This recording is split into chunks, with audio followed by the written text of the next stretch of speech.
The main difference between the men's and the women's game is the obvious physical strength that the men have over the women.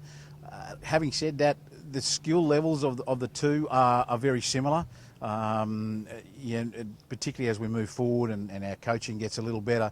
If you go and watch a few of the games now, you actually see the skill level of the girls is equally as good as the blokes.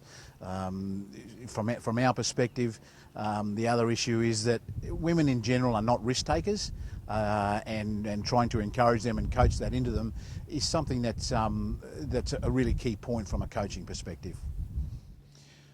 One of the main differences in coaching women that I've found is because they're not genuine risk takers, it's something you have to really encourage in your training programs to get the women to actually learn to take some risks in a mistake environment in training, so that they get used to doing that, so that when it comes time to the game, they're actually prepared to take a couple of risks. Look, the other thing is that they want to be treated exactly the same as men in terms of actual coaching. So what we do in coaching is no different to if we were coaching a men's side. We just have to make a few subtle differences.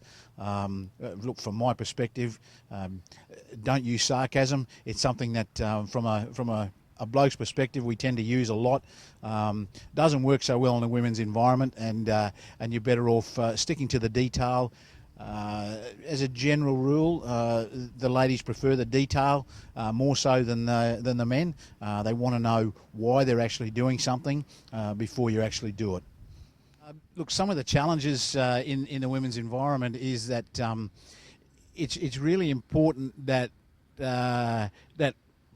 you like them and they like you, because if you have any of those issues, you immediately put up a barrier, and they care about you as a person, and it's important that you care about them as a person, so that you have a fair bit of mutual respect there.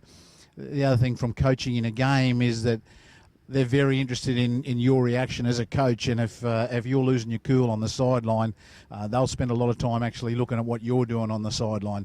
So really important to keep your cool as a coach. I'm still in the process of learning to do that after a few years, but it's very imperative from that perspective.